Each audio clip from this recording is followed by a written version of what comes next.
me and Baba decided. And Baba is coming on the 9th. उस दिन मैं भी चाहती हूँ आप भी आना। ठीक है, पर अभी वो लंदन में है तो उनको अभी डिस्टर्ब नहीं करो। या मैम। अभी आप जैसे आप मुंडी डूइंग, अब जो वो कहते जा रहे हैं ना, मैं अब उनकी बात मान के। मुंबई टीवी, हर खबर सच के साथ। मैं हूँ अफजल शेख और आप देख रहे हैं मुंबई टीवी। बांद्रा की एक सोसाइटी में रवीना टंडन से हुए विवाद में वीडियो सभी के सामने लाने वाले मोहसिन शेख हमारे साथ मौजूद है। ये विवाद का कितना बड़ा पॉलिटिकली इम्पैक्ट मोहसिन शेख पर पड़ा और इसका दबाव खुद हमारे साथ बताएंगे मोहसिन शेख कि कितना उनके ऊपर दबाव बनाया गया। और अब जो है वीडियो डिलीट कराने के लिए रवीना टंडन सारी हदें जो है वो पार करने के लिए तैयार है। तो जिस तरीके से आपका वीडियो जारी हुआ जिसमें आपके बिहाफ में एडवोकेट अली काशिफ खान देशमुख ने भी जो है बताया कि कैसे आपको ट्रीट किया जा रहा है, अब वीडियो डिलीट कराने के लिए आपको कितना दबाव बनाया गया? जी सबसे पहले तो मैं धन्यवाद करूंगा अफजल तुम्हारा कि आपने जो सच्चाई जो मेरी तरफ की थी उसको भी जानने के लिए आज आप मेरे पास आप आए, क्योंकि ऐसे बहुत से हैं जिनको सच्चाई से मतलब नहीं है, समझे, बस कुछ भी बोले जा रहे हैं। सबसे पहली बात तो जब मैंने ट्वीट किया तब मुझे ये जो वीडियो था, ये वीडियो वहाँ पर एक सोर्स जो वहाँ पर मौजूद था उस दौरान, उसने मुझे वो चीज़ें भेजी, थर्ड पार्टी मेरे पास आई चीज़ें, और एक एलिगेशन का जो लेटर था जो वो लोग ने ऑपोजिट पार्टी ने जो सबमिट किया था, जिसमें साफ तौर से लिखा हुआ था कि हम पे असॉल्ट किया गया एंड सब चीज़ें लिखी हुई थी जो भी एक एलिगेशन पे होता है, ठीक है। तो वो चीज़ का मद्देनज़र रखते हुए और उसमें मेडिकल रिपोर्ट्स भी था, सब आ गया था। तो वो चीज़ों को देखते हुए मैंने जो एलिगेशन बनता है, and see Raveena Tandon ma'am she is a public figure, तो सबको उनकी फ़िक्र है, जो भी है कि पब्लिक फ़िगर है तो उनके फैंस है, सब है। तो मैंने वो चीज़ देखते हुए मैंने इस चीज़ को मुंबई पुलिस के जो ट्विटर हैंडल पर टैग करते हुए, माननीय सीएम साहब को मैंने टैग करते हुए, जो मैं हमेशा करता हूँ, अगर कोई भी ऐसा बड़ा क्राइम हो या कुछ हो तो वो हमारी ड्यूटी है एज ए रिस्पॉन्सिबल सिटीज़न उस चीज़ को सामने लाना। जबकि जो मामला था वो तो बता दिया गया रात में ही कि ये सेटलमेंट हो गया है, मतलब कॉम्प्रोमाइज़ हो गया दोनों का। तो मेरा जो ट्वीट उसके 1 घंटे के बाद आया, अब मैंने तो हायर अथॉरिटीज़ को बताने के लिए, आगाह करने के लिए ये चीज़ मैंने पब्लिक प्लेटफॉर्म पे डाला, ट्विटर जैसे इस पे, और मैंने मुंबई पुलिस को टैग किया ताकि इसकी चीज़ की जानकारी वरिष्ठ अधिकारी को हो।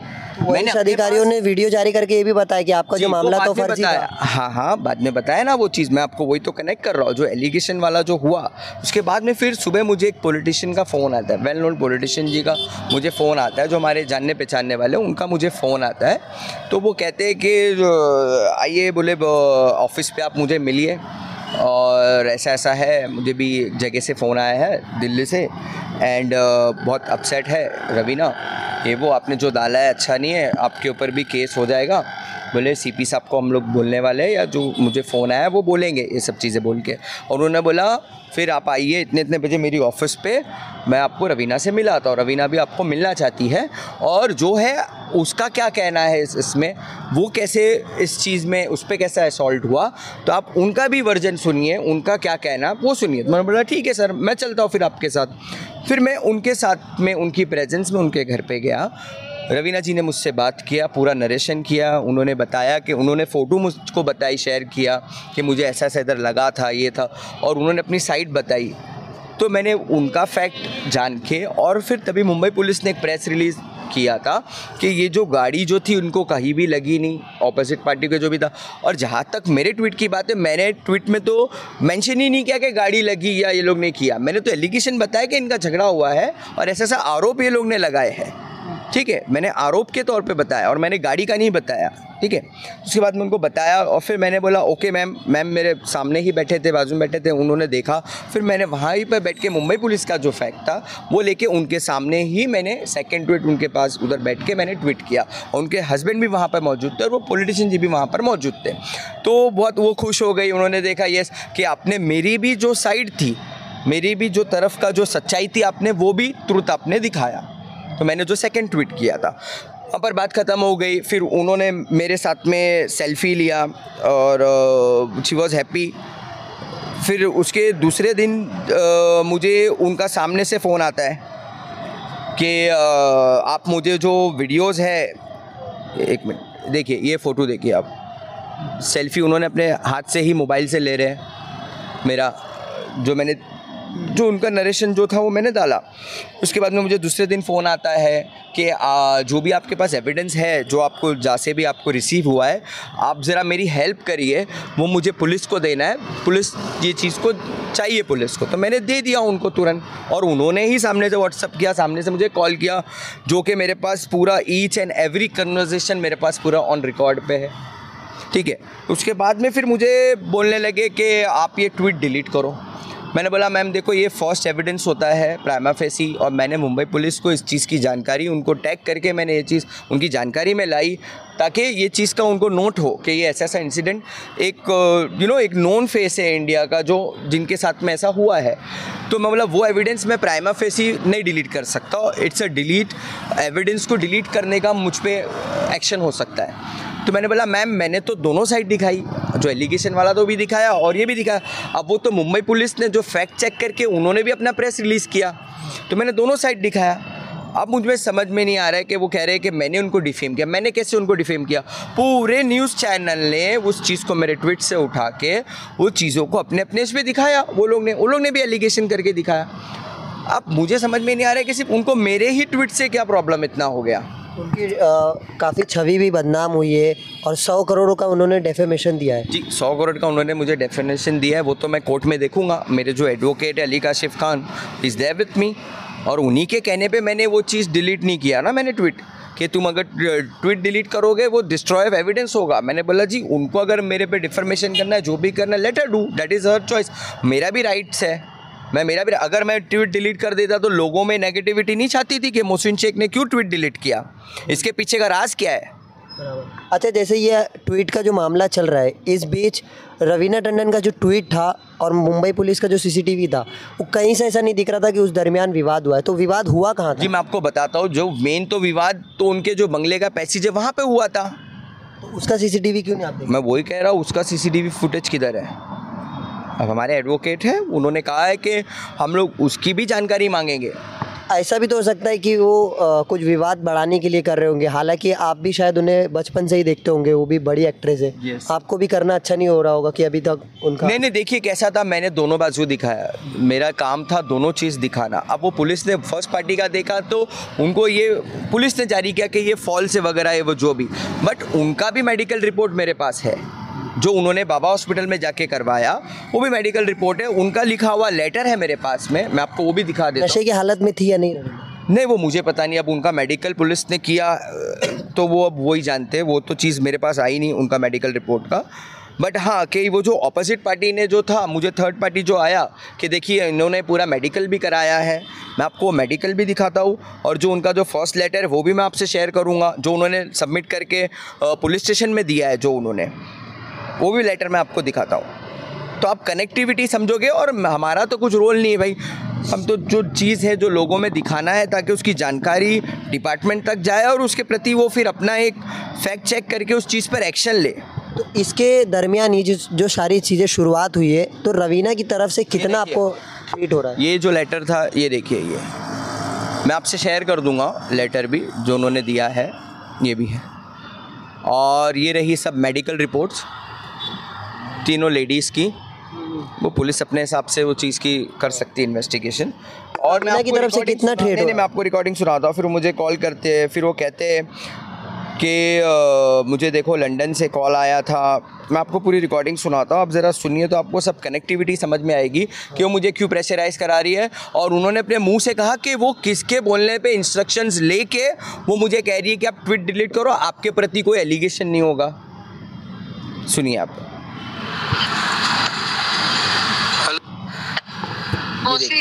हाँ रवीना मैम, बेटा आप मेरा वो मैसेज डिलीट कर दो पे आपके साइड से। कौन सा मैसेज? ये जो मैंने आपको भेजा था ना, to put on record humble request mister Mohsin Sheikh. हाँ तो आप ही आपके से डिलीट होगा ना मैडम, मेरे से कैसे डिलीट होगा वो? आप मेरे यहाँ से डिलीट हो जा रहे, मेरे यहाँ से डिलीट हो जाएगा, लेकिन आपके व्हाट्सएप पे रहेगा। नहीं वो मैं डिलीट कर देता मैडम, मेरे इसमें से भी डिलीट कर देता। हाँ तो मेरे को सब मिक्स्ड एडवाइस आ रहे हैं जी। कोई बोलते हैं डिलीट करो, डिलीट करवाओ वीडियो, कोई और ये रिक्वेस्ट का मुझे भेजने के बाद उनके 2-3 घंटे के बाद उन्होंने मुझे एक और पर्सनल मोबाइल पे मैसेज भेजा, और वो मैसेज ये भेजा कि all are advising me not to delete the tweet. कभी आप मुझे कह रही हो ट्वीट डिलीट कर दो, 2 घंटे के बाद कह रही हो आप ट्वीट मत डिलीट करो। तो मतलब ये क्या है? मतलब वो मुझे किसी भी तरह से फंसाने वाली, अगर मैं डिलीट करूं तो भी मुझे वो एलिगेशन डालेंगे, मुझ पे अभी क्लेम डाला है 100 करोड़ का, जैसा वो बोल रहे कि हम डालेंगे, और ना करूं तो भी मुझ पे वो प्रॉब्लम करने वाले हैं। तो मैंने तो मेरे एडवोकेट से एडवाइस लेके उन्होंने कहा आप मत डिलीट करो, हम लोग कोर्ट में अपनी इनोसेंसी प्रूफ करेंगे। ये तो मैं आपके सामने कुछ चंद एविडेंसेस रख रहा हूँ, ये देखिए। हो सकता है पब्लिसिटी के लिए भी करे। Yes ma'am. We were all having a discussion right now. Yeah, ma'am. जी नदीम भाई भी आए थे आज अभी सुबह, जी मैम। तो बोल रहे थे, तो उन्होंने सब वीडियोस वगैरह सब देखे। जी मैम। तो उन लोग भी यही सोच रहे हैं, बाबा ने भी यही बोला, लंदन से बात किया मेरे से, कि अब इलेक्शन का सब तमाशा शुरू हो गया है। जी मैम। तो मोहसिन को बोलो वो जो ओरिजिनल ट्वीट था वो वाला नहीं, जो कि जो बोला कि पुलिस ने क्लियर किया है, वो वाला ट्वीट नहीं। लेकिन अब बात खत्म हो गई है, कोई नोटिस भी नहीं करेगा, जो ओरिजिनल ट्वीट है वो उतारने को बोलो उसको। Okay ma'am. तो मैंने कहा ठीक है मैं बोलती हूँ, लेकिन आपको बात करनी है। अभी एक और सुना था Me and Baba decided, and Baba's coming on the 9th। उस दिन मैं भी चाहती हूँ आप भी आना, ठीक है? पर अभी वो लंदन में है तो उनको अभी डिस्टर्ब नहीं करो। या मैम। अभी आप जैसे आप मुंडी डूइंग, अब जो वो कहते जा रहे हैं ना, मैं अब उनकी बात मान के So, क्या ये किसी के इंस्ट्रक्शन पे, जो उन्होंने कहा उनके इंस्ट्रक्शन पे ये सब मुझके कर रहे थे? मुझे फंसाने की साजिश इनकी रची जा रही थी। आपने अच्छा है कि रिकॉर्ड रखा है। मेरे पास कम से कम 1 से 2 घंटे का पूरा रिकॉर्डिंग है मेरे पास, जो जितना भी उन्होंने मुझे कॉल किया वो रिकॉर्ड पे, जो मुझे व्हाट्सअप किया वो रिकॉर्ड पे। अगर रिकॉर्ड नहीं होता तो? रिकॉर्ड नहीं होता तो मैं शायद मेरे पे एफआईआर हो जाती। अभी पुलिस मेरे पे कर देती थी। जिस तरह से वो पूरी मीडिया में अपनी सफाई दे रही है कि वो मतलब ठीक है फर्जी वीडियो है, ये वो सब है। अरे तो मैम मेरा तो कुछ एंगल ही नहीं बनता है। वो जिसने शूट किया उसने मुझे भेजा, मेरे पास लेटर है विक्टिम का, जो भी है ऑपोजिट वालों का लेटर, तो पुलिस में सबमिट किया। और पहली बात मैं सबसे बड़ा सवाल कहता हूँ कि फिर पुलिस ने इस चीज़ में सेटलमेंट क्यों करवाया? जैसा जो कह रहे कि दोनों ने समझौता कर लिया, क्या पुलिस स्टेशन को ये अधिकार है उस चीज़ में समझौता कराने का? मैं कहता हूँ अगर रवीना जी को लगा है तो पुलिस ने एफआईआर करना चाहिए ऑपोजिट पे, क्यों नहीं लिया एफआईआर? आप समझ रहे हो? और ये देखो, जहाँ तक मैं भी आपको बताता हूँ वो पॉलिटिशियन का है, तो ये लोग पॉलिटिशियन का भी आप सुनिए, मैं नाम नहीं लूँगा, बट हाँ मुझे मेरा इनोसेंसी दिखाने के लिए आज उन्होंने मेरे पे तो ऐसे ऐसे आरोप लगा डाले, और पूरा प्राइम मीडिया उन्हीं का चला रहा है, एक तरफा चला रहा है। मैं मिड डे का थैंक्स बहुत शुक्रिया गुजार हूँ कि उन्होंने मेरा भी साइड रखा, मिड डे ने रिवील किया। देखिए कि मुझे किस तरह से पॉलिटिशियन का फ़ोन आता है और वो क्या क्या नाम ले रहे हैं, आप वो भी सुनिए। और वो मुझे बोल रहे कि आपके ऊपर भी केस हो जाएगा, ये हो जाएगा, आप समझ रहे हो? और उन्होंने ही बोला कि आप भी आइए, रवीना का क्या कहना आप वो भी लीजिए, और आप वो चीज़ भी लोगों तक दिखाइए, क्योंकि आप ही का ट्वीट वायरल हुआ है। तो ये देखिए, और मैंने तो दोनों साइड दिखाई है ना, मैंने एक तरफा तो नहीं चलाई है, पुलिस का फैक्ट भी मैंने दिखाया है। ये सुनिए आप, मैं नाम नहीं ले रहा हूँ कौन क्या है, बट आप ये मेरी इनोसेंसी प्रूफ करने के लिए मेरे को सब एविडेंस दिखाना पड़ेगा। मैं पुलिस को सब चीज़ दिखाऊंगा कि मुझ पे किस तरह से दबाव बनाया गया है। तुम अभी हेलो जी, किधर हो? बोलो ना। मोहसिन घर पे वासी। तुम कहाँ बैंड्रा में रहते हो अभी? नहीं ज़्यादातर, लेकिन अभी घर पे उधर गोरेगांव में हूँ। अभी वो मुनगंटी वाली का फोन आया था मुझे। अच्छा। अपना वो रवीना का वो अननेसेसरी वो बहुत भड़के हुए हैं, बोले कि कौन है, उन्होंने फाइंड आउट किया कि I mean I don't know you following me और something on Twitter and all of that. तो वो बोले Raveena is brand ambassador for Maharashtra forest and all of that ना। अच्छा। Is a forest minister. तो मैंने उनको बोला कि भाई वो लड़का ऐसा नहीं है सर, बोले मैं वो सीपी को फोन कर दूंगा, ये एंड लोग अननेसेसरी उसको ट्रबल कर रहे हैं ऑल ऑफ दैट। मैं बोला नहीं सर ऐसा नहीं है, वो लड़का बहुत अच्छा लड़का है, किसी ने मिसगाइड किया होगा, कुछ तो भी चक्कर होगा। नहीं देखो आसिफ भाई, मेरे पास तो वीडियो आया वहाँ से, बांद्रा से, मैं तो स्पॉट पे भी था नहीं, मेरे पास वीडियो आया एज इफ की न्यूज़, और ये था तो मैंने वो हिसाब से ट्वीट किया, and there was an allegation. Number 2 से भी अभी सरकार तुमको मालूम है क्या आ रही है, अमित शाह के very close to the big family है, पार्टी खटाने का नंबर 1 डिस्ट्रीब्यूटर तो फिर शक्ति भाई।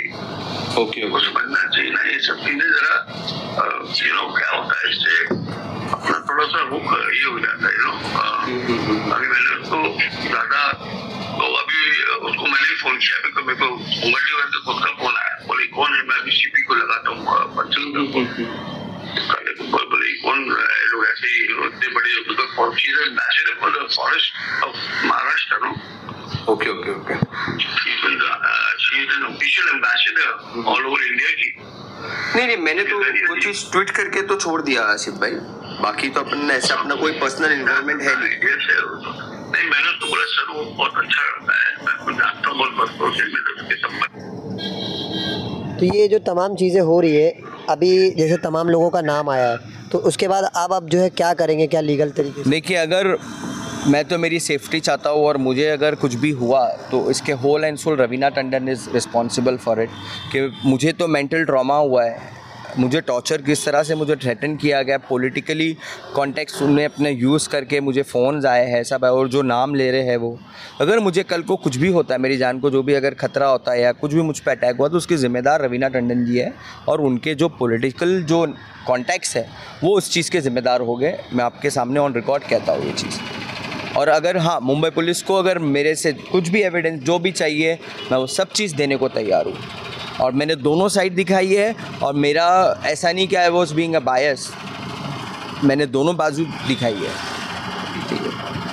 तो ये सारी तमाम जो चीज़ें थी, एक्ट्रेस रवीना टंडन काफ़ी प्रख्यात जो है एक्ट्रेस है, और साथ ही साथ इनकी छवि को लेकर ये तमाम चीज़ें जो उन पर इम्पैक्ट करने वाली थी, तो इसी के कारण उन्होंने ये चीज़ें सोची होगी, और पॉलिटिकल दबाव के चलते मोहसिन शेख पर वीडियो डिलीट कराने के लिए तमाम कोशिशें की होगी, लेकिन जब ये कोशिशें नाकाम हुई तो रवीना टंडन ने अब जो है अलग रास्ता अपनाने का सोचा, और इसी के कारण उन्होंने डेफेमेशन के लेकर एक जो है धमकी भरा एक नोटिस भी दिया कि अगर ये वीडियो हटेगी नहीं तो जो है डेफेमेशन हो सकता है। अब ये देखना इस मामले को लेकर जो मोहसिन शेख के वकील है वो किस तरीके से लीगल लड़ाई लड़ते हैं, और मोहसिन शेख इस मामले को लेकर आगे क्या करने वाले। और मैं एक चीज़ आपसे ये भी कहना चाहता हूँ कि स्टार हो या कुछ भी हो, अपना स्टारडम को मिसयूज़ नहीं करना चाहिए। काफ़ी उन्होंने इन्फ्लुएंशियल तरीके से सब चीज़ें कि अपना जो स्टारडम है उसको मिसयूज़ किया, और एक तरफा उन्होंने दिखा के ये चीज़ें बताई है, जबकि कुछ था ही नहीं। मैंने दोनों साइड दिखाई है ना, उनको जो प्रॉब्लम था वो पुलिस को बोल सकते थे अगर उनका और उनका झगड़ा हुआ है। इसमें वो मुझे ही क्यों टारगेट करके ट्वीट डिलीट कराने का पूरा एक उन्होंने एक षड्यंत्र रचा, जिसमें मैं आया नहीं, और मैं उनकी बातों में आता तो भी मुझे फंसा देती, नहीं आया तो भी मुझे फंसा रही है वो। तो मतलब आप समझे, तो मैं माननीय कोर्ट जज साहब के सामने जो मुझे प्रूफ करना है मैं वो प्रूफ करूँगा, मुंबई पुलिस के सामने जो मुझे प्रूफ करना है मैं प्रूफ करूँगा, पूरे एविडेंस के साथ दिखाऊँगा। तो ये मोहसिन शेख की ये जो लड़ाई है वो आगे क्या रूप लेगी या किस तरीके से ये लड़ाई चलेगी, इस पर हम लगातार जो है अपडेट आप तक पहुंचाते रहेंगे। कैमरामैन नाविद कुरैशी के साथ अफजल शेख, मुंबई टीवी।